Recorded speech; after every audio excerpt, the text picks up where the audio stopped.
এত ধর্ষিত হচ্ছে, লাঞ্ছিত হচ্ছে নারীরা, ধর্ষণের মতন, যৌন নিপীড়নের মতন কার্যাবলীর শিকার হচ্ছে। কিন্তু ভগবদ্গীতার আলোকে কীভাবে এইরকম অবস্থা থেকে মুক্তি পাওয়া যায়?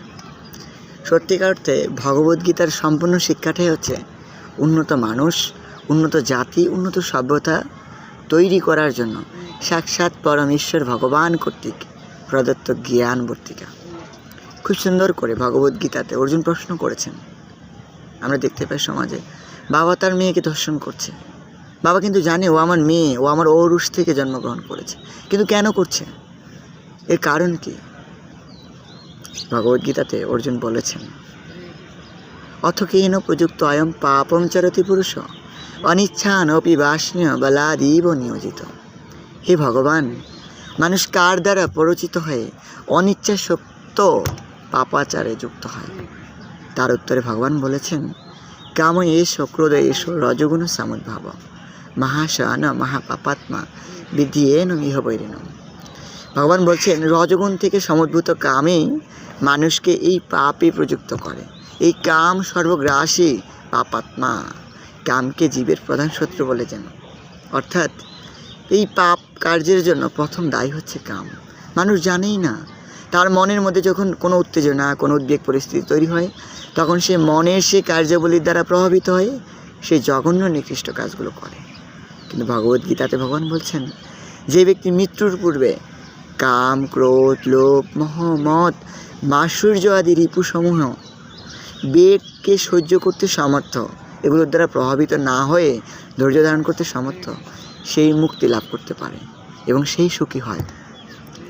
সেই জন্য ভগবান বলছেন,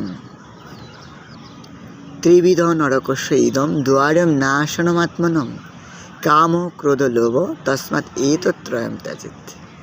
অর্জুন, নরকের তিনটি দ্বার, সেই তিনটি হচ্ছে কাম, ক্রোধ এবং লোভ। সাধারণত বিষয় ভোগের বাসনাকেই কাম বলে। কেবলমাত্র নিজের ইন্দ্রিয় প্রীতির প্রচেষ্টাকেই কাম বলে। তবে এই কাম ভাব শারীরিক সম্পর্কের মাধ্যমে বেশি প্রকাশিত হয়। সেজন্য অনেকে কাম শব্দের অর্থের দ্বারা এই শারীরিক সম্বন্ধকে বা অবৈধ সম্পর্ককে বেশি বোঝায়। এই জন্য ভগবান বলছেন, নরকের তিনটি দরজা, একটি হচ্ছে কাম, তারপর ক্রোধ, তারপর লোভ। আসলে এরাই মানুষের প্রকৃত শত্রু, যা মানুষের মানুষত্ব বোধকে ধ্বংস করে দেয়, মানুষকে দেবত্ব উন্নত হতে দেয় না, পক্ষান্তরে মানুষকে নিকৃষ্ট স্তরের অসুর এবং আসুরিক যোনিতে নিক্ষিপ্ত করে। তাই ভগবান বলছেন, ধূমেন আবৃয়তে ইয়থা বহি ইয়থা আদর্শে মলেনচ ইয়থা উল্বেন আবৃতম গর্ভম তথা স্তেন ইদম আবৃতম। অগ্নি যেরকম ধোঁয়ার দ্বারা আচ্ছন্ন থাকে, গর্ভ যেরকম জরায়ুর দ্বারা আচ্ছন্ন থাকে, অথবা আয়না যেরকম ময়লার দ্বারা আচ্ছন্ন থাকে, তেমনি জীবসত্তা বিভিন্ন মাত্রায় কামের দ্বারা আচ্ছন্ন থাকে। অর্থাৎ কম বেশি সব মানুষের মধ্যেই ইন্দ্রিয় প্রীতি লাভের প্রচেষ্টা রয়েছে।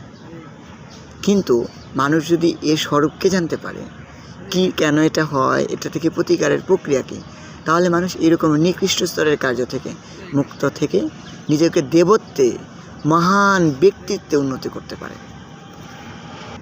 তাই ভগবান বলছেন, আবৃতম এতেত জ্ঞানম জ্ঞানিন নিত্য বৈরিণম কামরূপেণ কন্তেয় দুষ্পূরণ অনলাচ।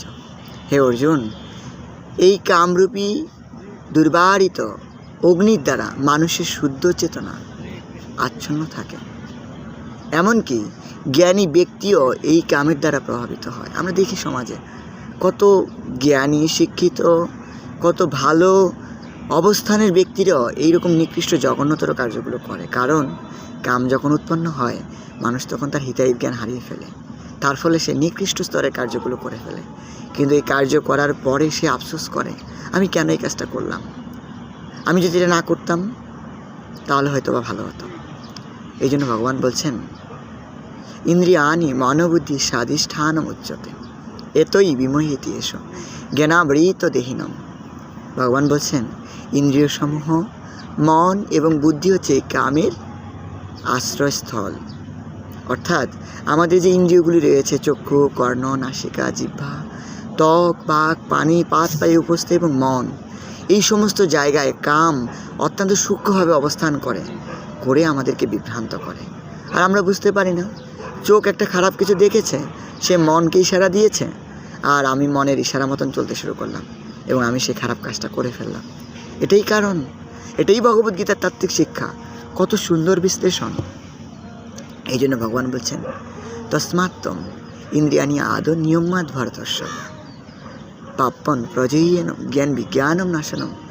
সেই জন্য তুমি এই ইন্দ্রিয় সমূহকে সংযত করো, অর্থাৎ আমাদের চলাফেরা, আমাদের দৃষ্টিভঙ্গি, আমাদের মানসিক চিন্তা চেতনা, আমাদের কার্যকলাপকে সংযত করতে হবে এই কাম থেকে বাঁচার জন্য। সংযত জীবনযাপন করতে হবে। পশুর মতন আমরা পশু নয়, পশুরা সংযমহীন জীবনযাপন করে। আমরা মানুষ। পশু আর মানুষের মধ্যে এখানেই পার্থক্য। মানুষ হচ্ছে উন্নত চেতনা সম্পন্ন, পশু হচ্ছে মানুষের চেয়ে অবনত চেতনা সম্পন্ন। সেজন্য আমাদেরকে সংযত হতে হবে। তাই ভগবান আমাদেরকে নির্দেশ করছেন আমরা যেন আমাদের ইন্দ্রিয় সমূহকে, মনকে, আমাদের আচরণকে সংযত করি। তাই ভগবান বলছেন, ইন্দ্রিয়াণি পরাণি আহু ইন্দ্রিয় ভূ পরমম মন মনস্তু পরাবুদ্ধি ইয় বুদ্ধি পরতস্তুষ এবং বুদ্ধি পরম বুদ্ধা সংস্তব আত্মমানসা জয়ী শত্রু মহাবাহ কামরূপে দুরাসদম। জড় বিষয় থেকে আমাকে বুঝতে হবে যে ইন্দ্রিয়গুলি শ্রেষ্ঠ। ইন্দ্রিয় থেকে মন শ্রেষ্ঠ, মন থেকে আত্মা শ্রেষ্ঠ, মন থেকে বুদ্ধি শ্রেষ্ঠ, বুদ্ধি থেকে আত্মা শ্রেষ্ঠ। এভাবে নিজেকে মন, বুদ্ধি, ইন্দ্রিয়ের অতীত জেনে এই কামরূপী চিরশত্রুকে জয় করতে হবে। যদি মানুষ এই শিক্ষা লাভ করে, এই শিক্ষায় নিজেকে উজ্জীবিত করে, সমাজ ব্যবস্থা পরিবর্তন চলে আসবে। একটা মেয়েও আর ধর্ষিত হবে না, কোনো নারী হেনস্থার শিকার হবে না, কারো যৌন লিস্পার শিকার হবে না। সেজন্য ভগবদ্গীতা এরকম বহু শিক্ষা রয়েছে।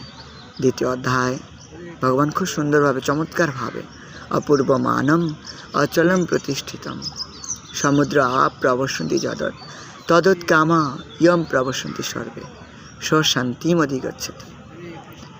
জলরাশি যেরকম, অনেক নদীসমূহ যেরকম সমুদ্রের মধ্যে প্রবিষ্ট হয়েও সমুদ্রকে কিঞ্চিত পরিমাণও বিক্ষিপ্ত করতে পারে না, ঠিক যখন আমরা সমস্ত প্রকার ইন্দ্রিয়ের বেগকে দমন করতে সমর্থ হব, সেই বেগের দ্বারা প্রভাবিত হব না, তখন আমরাও সেই স্থিতপ্রজ্ঞ হব। তখন আমরাও এই সমাজে উন্নত চেতনা সম্পন্ন জীব হতে পারব। এখানেই মানুষ আর পশুর মধ্যে পার্থক্য। এখানেই ধার্মিক এবং ধর্মজ্ঞানহীন, সংস্কার চেতনাহীন ব্যক্তির মধ্যে পার্থক্য। ভগবদ্গীতার মাধ্যমে মানুষের মানসিক অবস্থার পরিবর্তন করা যাবে এবং মানুষকে উন্নত মানুষে রূপান্তরিত করা যাবে।